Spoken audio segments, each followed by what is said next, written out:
Hello everyone, and welcome to Tim's Corner.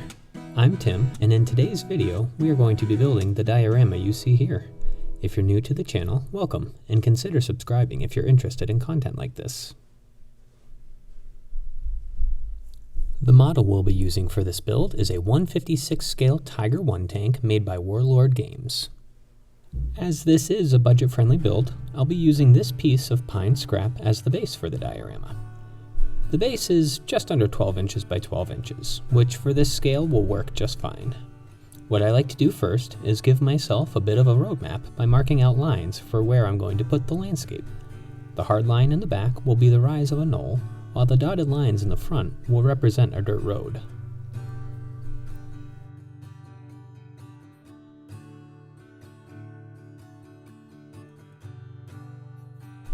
Duck! Tape and newspaper will be needed for this next step in the build. You can use any sort of paper you'd like, but I find that newspaper is the right size, it's free, and it just serves the purpose well. I'll start by simply rolling several sheets of the newspaper into balls, which will form the structure of the knolls. Once rolled, simply tape the balls down where you'd like to place them. Here, I'm securing them behind the hard line that I made earlier, as this is where the knoll will be.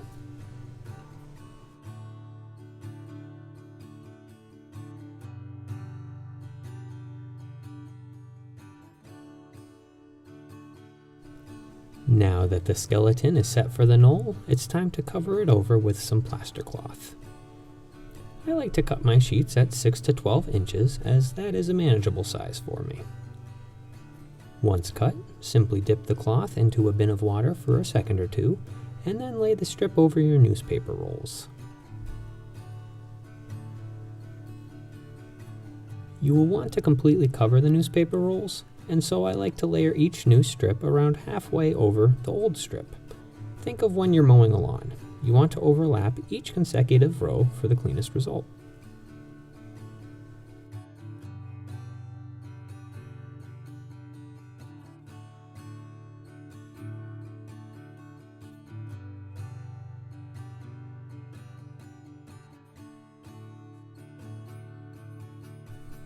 Once the plaster cloth has hardened, it's time to landscape. I'll be using some Lowe's discount shelf brown paint and some dried and sifted dirt from my backyard. First, I paint a small section of the diorama. I chose brown paint as that is the color of natural earth.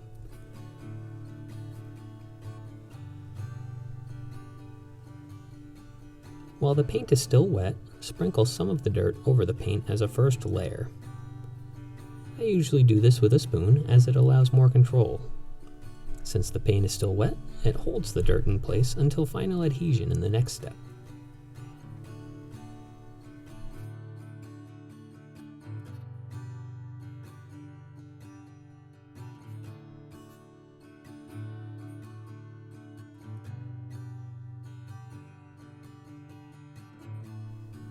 I'm going to be putting a dirt road in the front of the diorama. You can see that where I'm putting the road, I am laying the dirt a little bit thicker here to ensure that it stands out just a little bit more.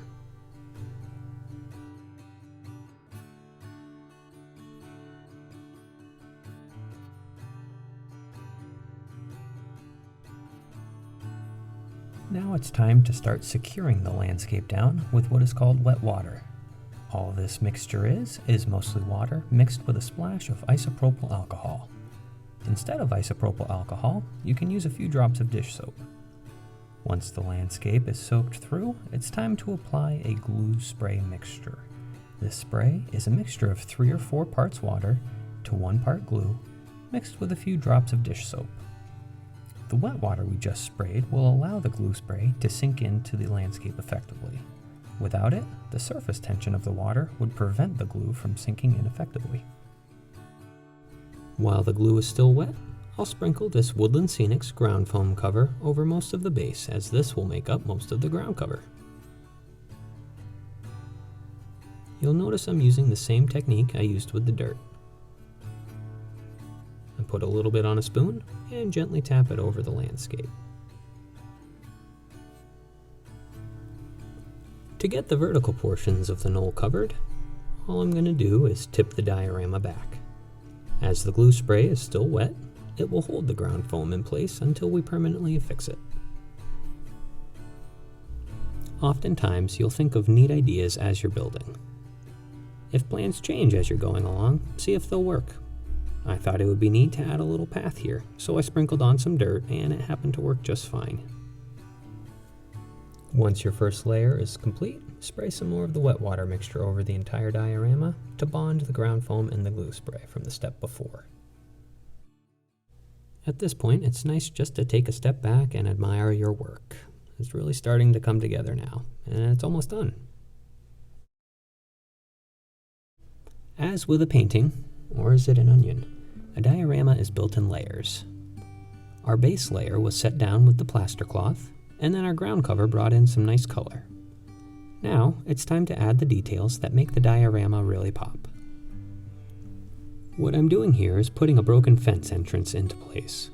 The fence posts are made out of matchsticks, and the fence rails are simply coffee stirrers that have been cut in half, and all of it has been stained with the same dark stain. I dab a little glue on and stick them together in a rather haphazard way to give a distressed and broken look. It's time to plant some trees now. I'm drilling a hole in each spot that one will be set. You can also use a dentist's pick when it comes to making the holes, though I wouldn't recommend using it on your teeth afterwards. Once your holes are drilled, dab a spot of glue over each opening and simply push your trees in.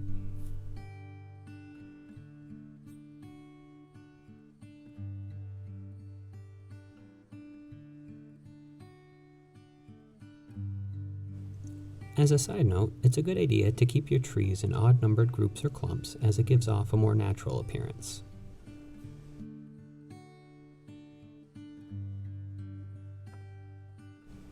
Next, I'll be placing some rocks onto the diorama to act as boulders. Play around with their placement until you find what you like, and then dab a spot of glue on their back to secure them down to the landscape.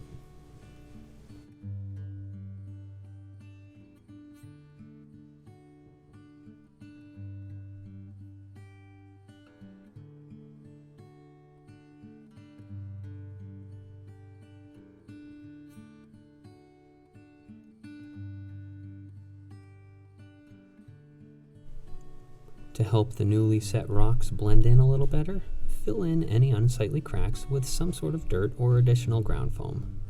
Here I'm using a slightly rougher ground foam that's made by Woodland Scenics as well. I'm also sprinkling some of this additional ground foam over the rest of the diorama to give some variation to the base layer of grass that we set on earlier.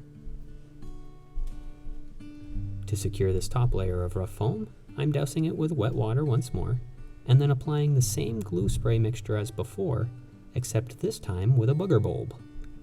The bulb helps with smaller, more precise applications of the glue and keeps the process much neater. Once you've added all your details and they're all dry, you're done. It's time to enjoy your diorama. Thank you for following along with this build, and remember to think big and build small.